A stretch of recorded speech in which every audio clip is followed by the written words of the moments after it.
हमको हमारा न्याय मिलना चाहिए कि नहीं मिलना चाहिए? न्याय के जगह पे और अन्याय मिलेगा? ये बताइए कि उसका सर फोड़ दिया गया।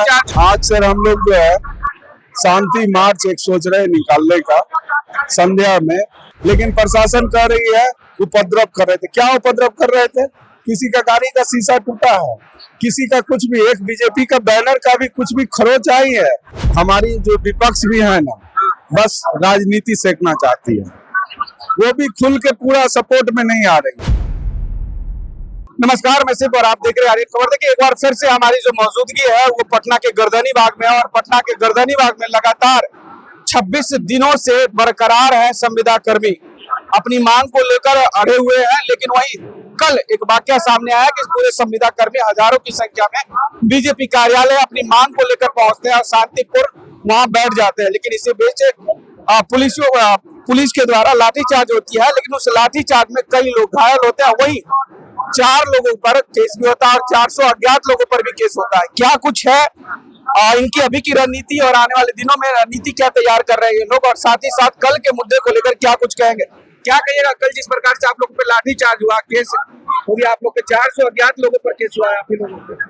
सर ऐसा है कि देखिए, हम लोग का जब यहाँ धरना स्थल पे 26 दिन हो गया था, आज 27वां दिन है हमारा।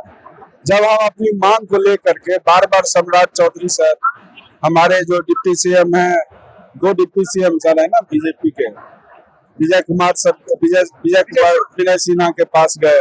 उसके बाद बीजेपी के जो हमारे माननीय मंत्री हैं उनके पास भी गए, तो हम लोग को ऐसा ट्रीट करके फेंक दिया जाता था, जिसकी वजह से हाँ ठीक है बस खाली यही मिल रहा था। तो हम लोग यहाँ शांतिपूर्ण धरना कर रहे थे। उसके बाद हुआ क्या, जो ऐसे नहीं होगा। हम लोग गए, ज्यादा संख्या में नहीं थे, 400-500 की संख्या में ही थे। काफी जगह 400-500 से ज्यादा ही संख्या में थे। मतलब ज्यादा संख्या में मतलब थे नहीं वहाँ पे, और लोग बाद में आ गए थे, ठीक है। लेकिन जब लाठीचार्ज ये सब हो गया तो ज्यादा लोग फिर यहाँ से उठ के भी और चले गए थे। तो हमारा ये पूरा कहना था कि हम लोग तो सर याचना करने आए थे, सर ने याचना बोला भी, ले गए अंदर, 10 टीम को बुलाए और बातें किए, बोले कि हम आपके विभाग को भिजवा देते हैं, आपकी सुनवाई 2 घंटे के अंदर जो है हम करवाने का प्रयास करते हैं। तो सब पब्लिक आया बाहर में, बोला कि जो 2 घंटा के बाद बुलाए, चलिए धरना स्थल पे। हमने सबसे अनुरोध किया तो सब गेट छोड़ के बोले कि अच्छा ठीक है, 2 घंटा का बात है तो यहीं पे आसपास कहीं रहते हैं। लेकिन उतने में पुलिस बल आई, सारा चीज जो है बोलने लगे कि तुम लोग यहाँ से चले जाओ। अच्छा एक चीज हम बताइए कि हम अगर बीजेपी का कोई कार्यकर्ता आता है, हम भी तो उन्हीं के कार्यकर्ता, कोई ना कोई तो होंगे, उनके बच्चे होंगे, तो वो बच्चे पर भी अगर उनके आज के डेट में कार्यकर्ता, अगर उनके बच्चे के कार्यकर्ता के बच्चे भी इसमें शामिल हैं, तो वो अगर गए अपनी फरियाद को लेकर के, अगर कार्यालय के पास अगर खड़े थे, क्या वहाँ 144 लागू था? नहीं था। खड़ा कोई भी कहीं भी सड़क पे हो सकता है, कहीं उसके गेट पे नहीं था, उसके कार्यालय के अंदर घुसने का भी प्रयास नहीं किया गया, गेट के बाहर रहा, गेट के साइड में खड़ा था। लेकिन अचानक से लाठीचार्ज करवाना कहाँ का न्याय संगत बात है? सब लोगों की डेलीगेशन टीम मिली थी बीजेपी ऑफिस में जाके किन्हीं से? हाँ मिली थी सर। क्या हुआ तुम्हारा? क्या आश्वासन? प्रभारी सर बोले कि 2 घंटा के अंदर तो अपना फरियाद जो है सुना जाएगा। अभी हम बात कर रहे हैं, मांग पत्र दे दीजिए, नंबर दे दीजिए। लेकिन आज तक वो नंबर पे फोन भी नहीं आया, क्या हुआ नहीं हुआ हम लोग को जानकारी नहीं है। बाद में हमारी डेलीगेशन टीम फिर से हमारे संगठन के सचिव गए, मिले, बोले कि भेजवा दिए। अब खाली भेजवा देने से तो नहीं हो जाएगा सर, हमको हमारा न्याय मिलना चाहिए कि नहीं मिलना चाहिए? न्याय के जगह पे और अन्याय मिलेगा? ये बताइए कि उसका सर फोड़ दिया गया। चार्ज हुआ, एक व्यक्ति का सर भी फूटा, ठेहुने में चोट लगी, काफी लोग इंजर्ड भी हुए। लेकिन आज की योजना क्या है और किस तरीके की रणनीति तैयार कर रहे हैं आप लोग, क्या करने वाले हैं? क्योंकि सरकार अभी तक लगातार 27 दिनों आप लगभग हो गया आपका, फिर भी 27 दिनों के बाद सुध-बुध अभी तक लेने नहीं पहुंची। क्या तैयारी कर रहे हैं और क्या उम्मीद है? आज सर हम लोग जो है शांति मार्च एक सोच रहे हैं निकालने का संध्या में। जो हम लोग का जितना टीम है सब चलेगी और वहां तक पहुंच के जीपीओ गोलंबर तक हम लोग को जाने का कार्यक्रम है।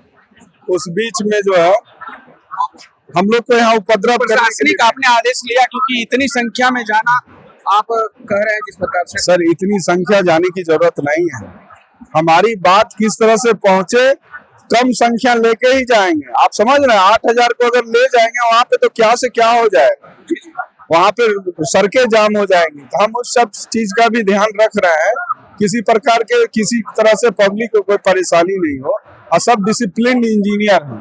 कोई एगो चीज भी अन्याय करने वाले आपको दिख रहे हैं, कहीं से आज तक एगो उनका खौर भी कोई खींचा है, लेकिन प्रशासन कह रही है उपद्रव कर रहे थे। क्या उपद्रव कर रहे थे? किसी का गाड़ी का शीशा टूटा है, किसी का कुछ भी, एक बीजेपी का बैनर का भी कुछ भी खरोच आई है, जो इस तरह का उपद्रव का इल्जाम लगा रहे हैं। अब इस चीज के लिए वही जवाब देंगे ना। तो क्या लगता है लगातार इसी तरीके से बरकरार रहिएगा, या फिर जिस प्रकार से आप सभी लोग को समझा रहे थे कि अपने अपने विधायक को सूचित करो, तो क्या उसकी क्या रणनीति तैयार? एकदम रणनीति तैयार है सर। हम लोग पूरे बिहार में हैं, ऐसा नहीं है।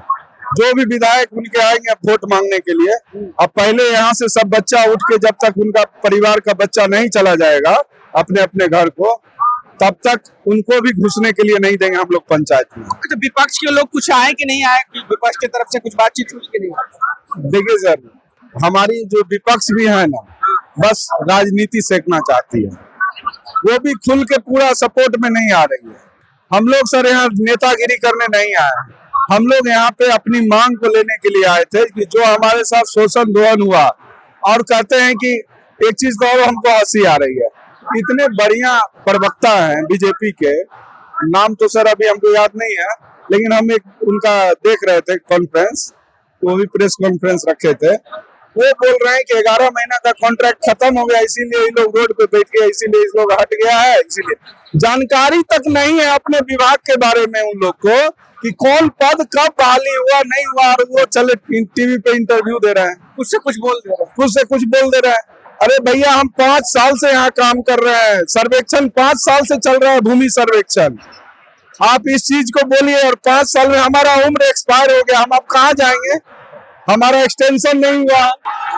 और जो संविदा कर्मी है, वो संविदा कर्मी ने कह दिया है कि जो भी विधायक वोट लेने के लिए आए, तो उनसे पूछिए, उनसे सवाल कीजिए कि हमारे विज्ञापन है उसका क्या नतीजा निकला है।